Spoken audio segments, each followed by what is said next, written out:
Messieurs, parlez-vous français? No? No.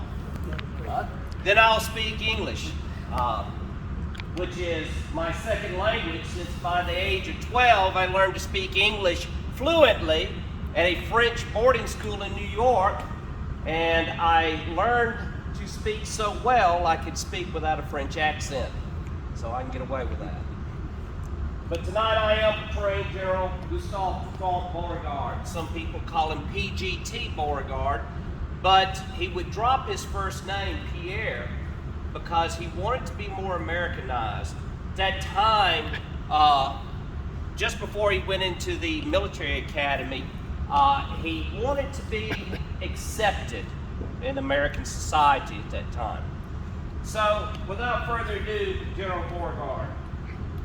Ladies and gentlemen, this is my last report for the Army of Tennessee.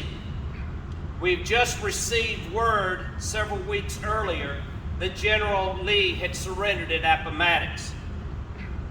After conferencing with General Johnston and General Breckinridge, we have decided to surrender the Army of Tennessee. As I sit back and I reflect upon that, I think about the past 4 years that has led to this moment. In 1861, I had the honor of becoming the superintendent of West Point Military Academy. Now that's a big honor considering that I only served for 5 days. I had the shortest record as superintendent there, still to this day. But what led to my resignation from West Point was that the winds of change was taking place. My home state of Louisiana has seceded, and General Winfield Scott had already labeled me as a possible successionist without considering whether I would resign my commission or not. When my home state seceded, I did submit my resignation and returned back to Louisiana with the hopes of offering my sword to my state, hopefully becoming general of the Louisiana forces. When I arrived at New Orleans, I found out that an old classmate of mine who had graduated several places below me by the name of Braxton Bragg had been appointed general in Louisiana forces. He offered me a colonelcy over the artillery, and I said no, I could not serve up under a man who graduated almost dead last in my class. So I offered my sword to the local militia company known as the New Orleans Guards. On record, I was assigned the rank of private. 2 weeks later, I was summoned to the new capital of Montgomery to meet with Jefferson Davis. And Jefferson Davis appointed me the first Brigadier General of the Confederate Army.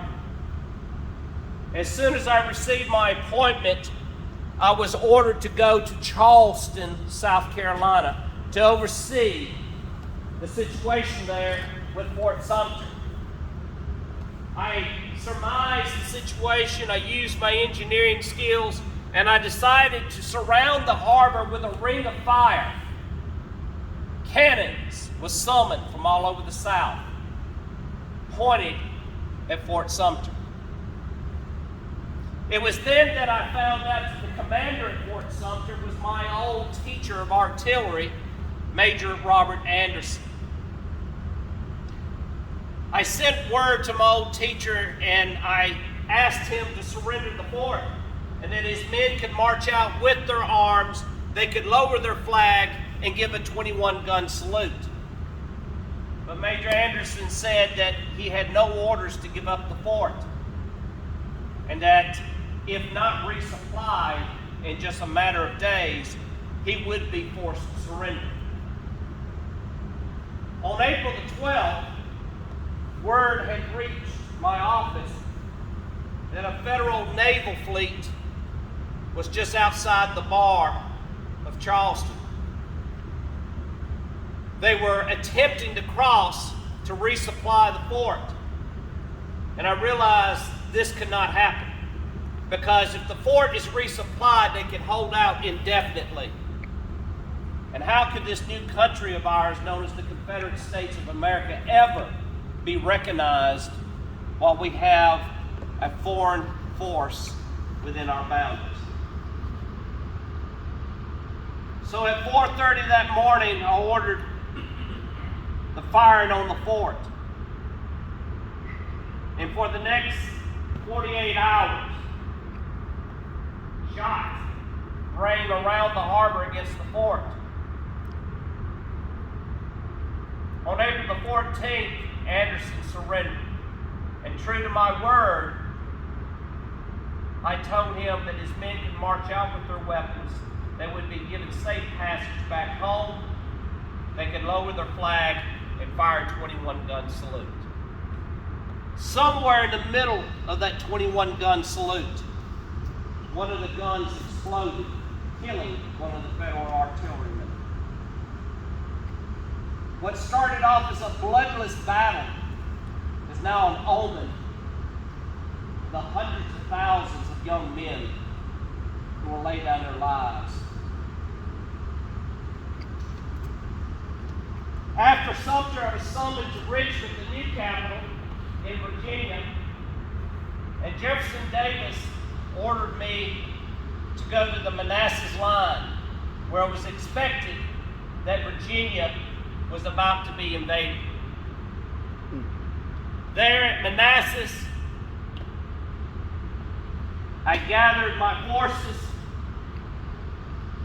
I met with General Joseph Johnson, who was coming from the Shenandoah by rail, bringing more men.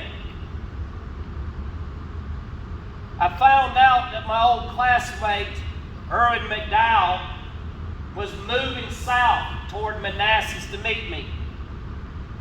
He had 35,000 men, it was estimated. So I surmised what was about to take place. I came up with an order of battle. The interesting thing about it, my old classmate Uri McDowell had the exact same battle plan. I wanted to flank him to the right, he wanted to flank my right, and it looked like two dogs chasing each other's tail.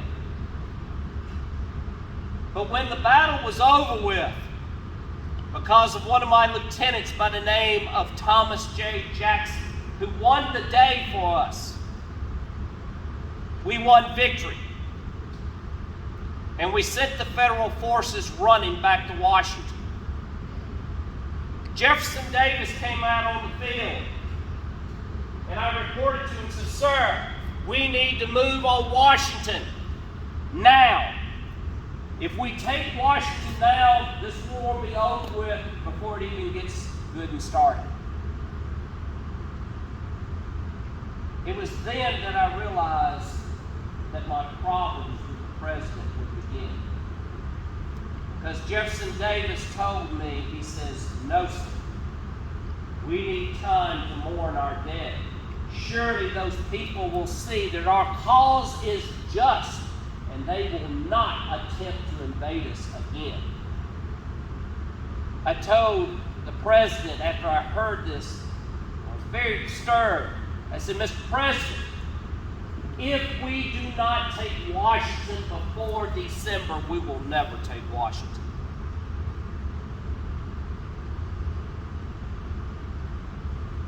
From August to November, I argued my point. And my reward was I was promoted to full general. But yet still, the president would not allow me to march on Washington. I submitted my report, my after-action report of the battle to the president, but for some reason, the press got a copy of it, and they publicized it. And they also publicized personal feelings about the situation. Hearsays. And that would cause problems and friction between me and the president. It didn't help that also at the time there was a movement taking place in Richmond to nominate me for the presidency. You see, Jefferson Davis was elected provisional president. He was not officially elected president until February of '62. There were a lot within the Confederate Congress at that time that resented the president.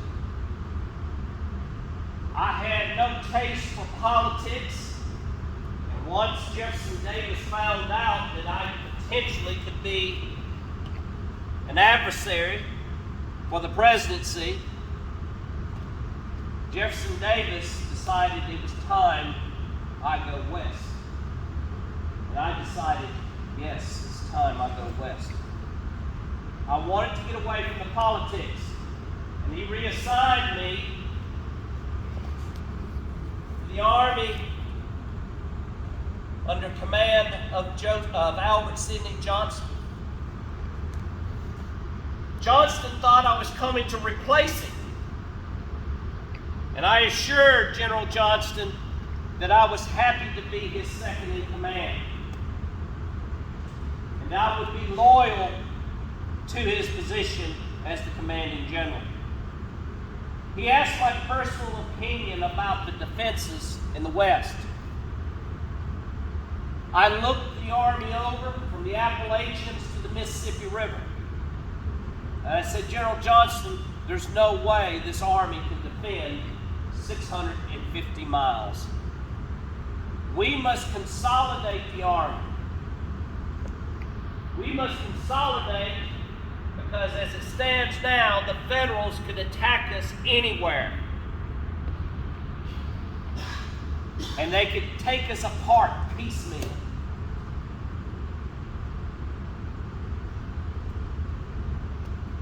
Another classmate of mine by the name of Sam Grant. You may know him as Ulysses S. Grant. We called him Sam. Began moving through our defensive lines and threatened two forts on the Cumberland and Tennessee rivers, Donelson and Henry. Henry was the weakest of the two and was easy to be taken over. Johnston asked my opinion.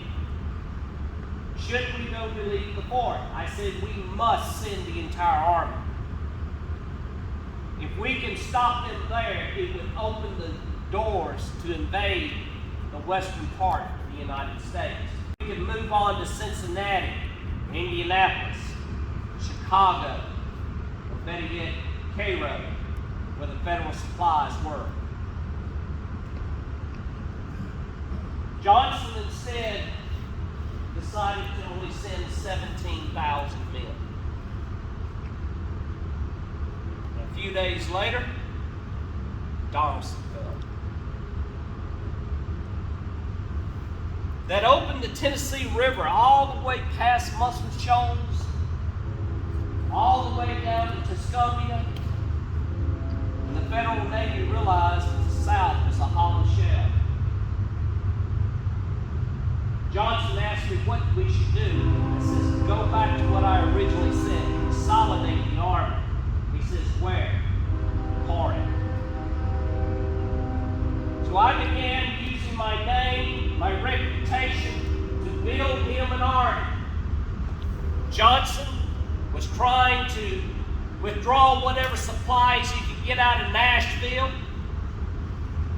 and join up with me in Corinth, Mississippi. By the time he gets there, I had built him a 48,000-man army. And we called it the Army of Mississippi.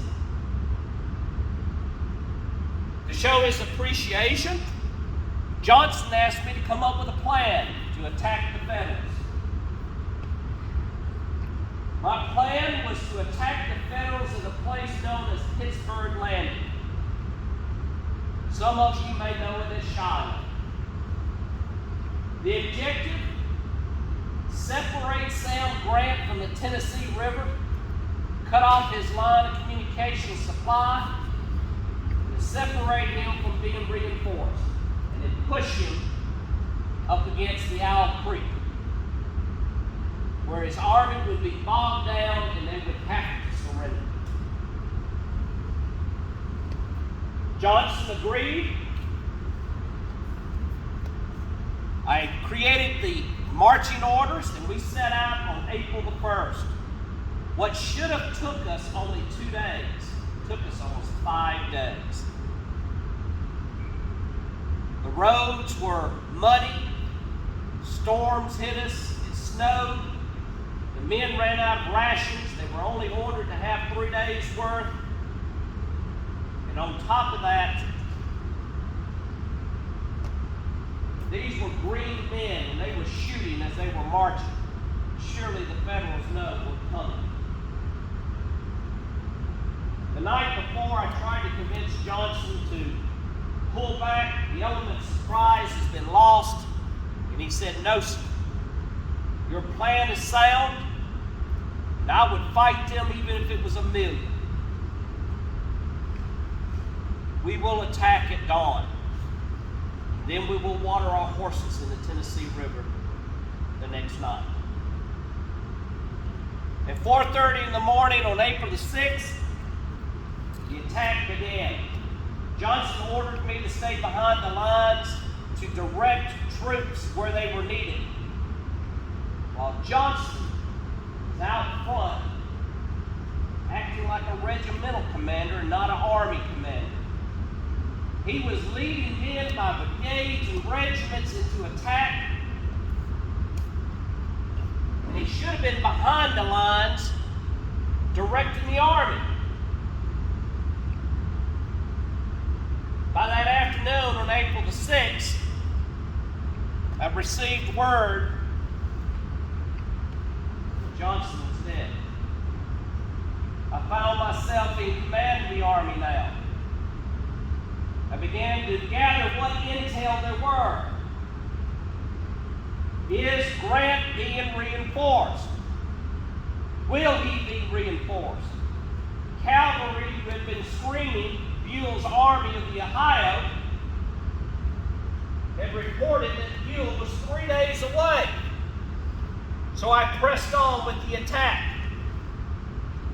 Before Johnson died, he became bogged down at a place known as the Sunken Road there at Shiloh. Prentice, the federal commander there, had been holding the line, allowing Grant to build a defensive line. I had told Johnson to go bypass it, to go around it. Speed is the essence of victory here. Johnson became concerned about the center. So I gathered what guns I could, what cannons I could, 62 of them. We fired on the center. We took the hornet's nest, and then we moved on. But night was coming. We had time for one more attack on the right. But General Chalmers, his Mississippi Brigade, had been repulsed several times. And now night has come, and I've called a halt to the army. The army was disorganized. No one knew who was in command of regiments or brigades or divisions. Men that was on the left flank found themselves reassigned to the right. I reorganized the line, stabilized it, sent supplies to the front, and prepared for the second day.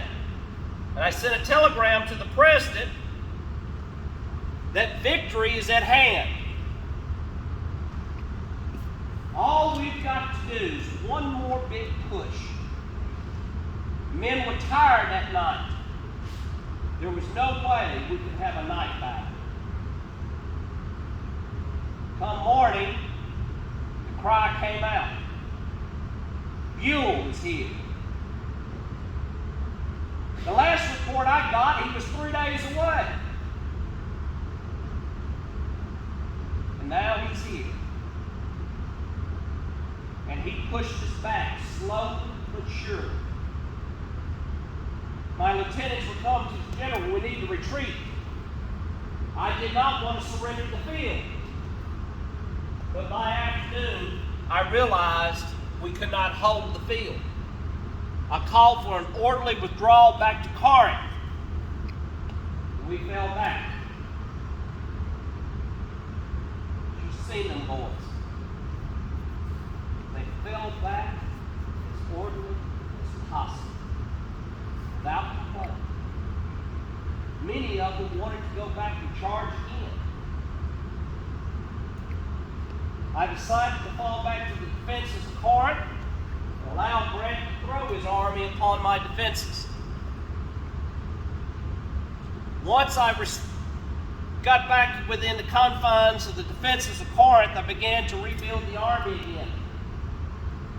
Van Dorn and Price has joined up with me now, and we have 60,000 men. Unfortunately, Grant is no longer in command.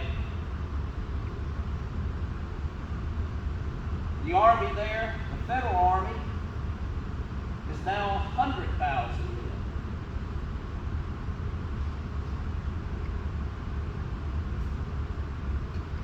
After 2 months of siege, I decided to pull out of Corinth to save the army. We retreated back to Baldwin, Mississippi, and waited for the Federals, but they did not follow. We retreated back to Tupelo, and yet the Federals still would not follow. They were happy to let us go, and they were happy to stay in Corinth. I said, let them have Corinth, because Corinth was a death trap. I lost more men at Corinth to diseases, typhoid, malaria, because of the bad water there, cholera, dysentery were killing my men. Let them have that death trap. It was about that time that I received word from my doctor. He was very concerned about me, because since Shiloh, I'd been averaging about 3 to 4 hours of sleep a day. He was concerned because I was coughing up blood. Before I came west, I had a throat surgery that was done and had not healed. 4 doctors wrote reports that if I do not take a break, if I do not take leave, they were afraid I would die in the saddle. So I sent a report to Richmond, to the War Department, and let them know that I was going to Gladden Springs, Alabama, to soak in the springs there, to heal for at least 7 to 10 days. I left Braxton Bragg in command at Tupelo. I told him to re-outfit the army, reshod them, train them. During that time that Jefferson Davis decided that I was the reason Shiloh was lost, that I was the reason that Johnston was killed. He took this as an opportunity to replace me. The man didn't even have the courage, the honor to tell me that I was being replaced. He left it up to Bragg to let me know.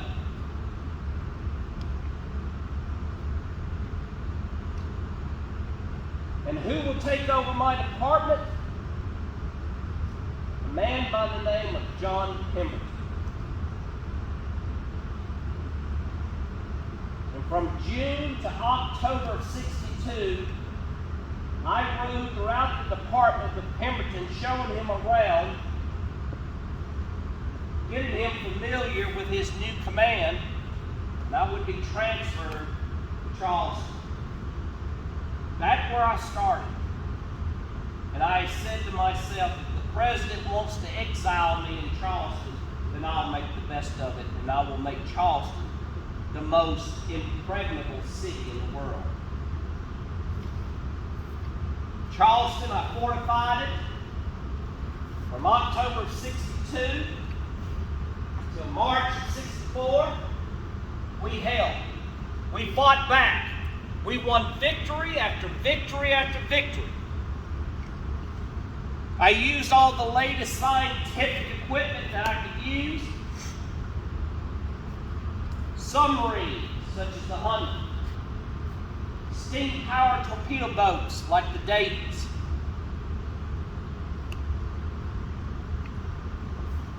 Land torpedoes blocked the infantry.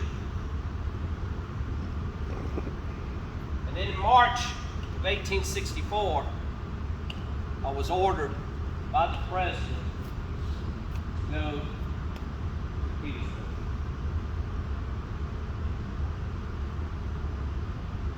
I did not know what to expect. Jefferson Davis said he would never reappoint me in command of an army again. When I got to Petersburg, my command consisted of 15,000 men. Half of them were little boys and old men.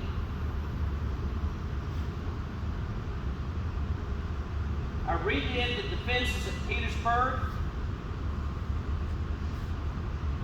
By June of 64, between May and June of 64, Grant had sent Ben Butler with 35,000 men to the Bermuda 100 to attack and hopefully take the capital. With 5,000 men, I held off Butler on that peninsula. And he thought I had 50,000 men.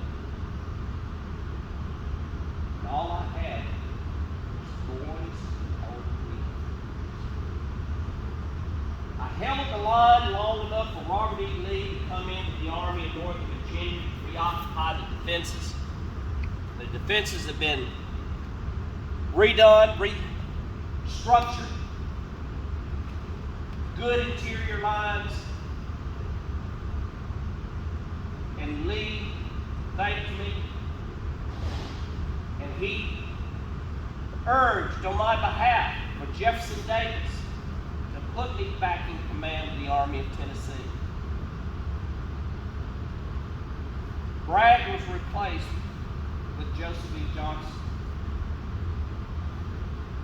But Johnson had a case of falling back.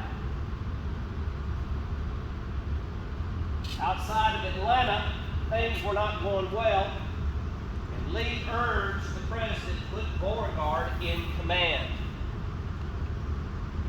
Davis said, I cannot put that man back in command of an army, but reconsider. He was meeting with Johnson in Dalton, Georgia, and he summoned me to come west. And I told Lee that I would be on my best behavior. I went west by train. I got to Dalton, Georgia. I'm expecting the president to appoint me back in command of the Army of Tennessee. Instead, he decided to appoint Hood. And to appease me, he put me in command of the Department of the West. Just a title.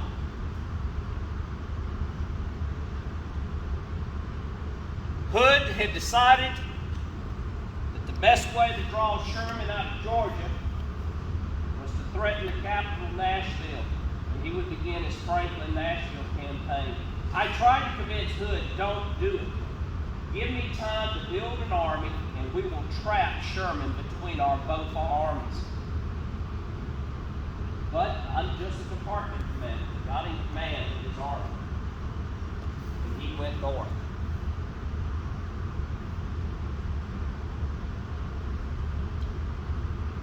And frankly, those boys made 7 charges without artillery support. Those very boys that I gathered in Corinth in 62, they were decimated there.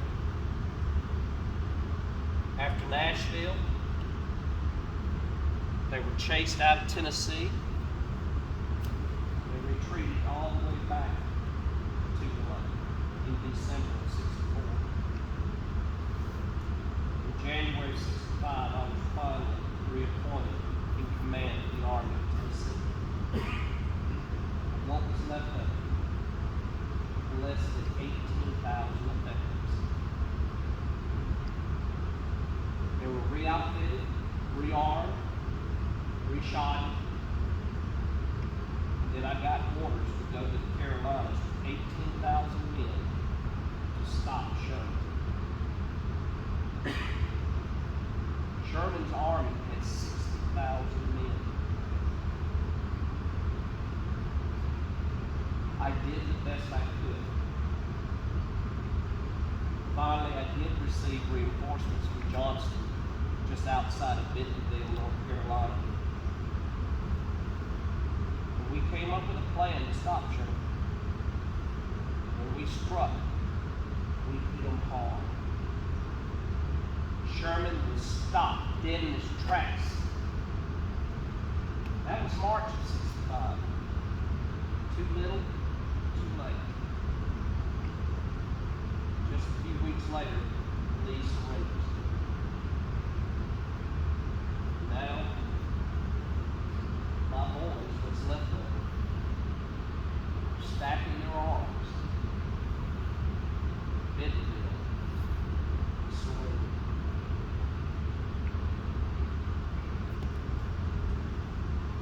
Let history judge who was at fault to Shiloh. Let history judge whether I was at fault or was I right. Let history judge whether I was right about Manassas. Was I wrong or was I right? Gentlemen, I salute you one last time. Dismissed.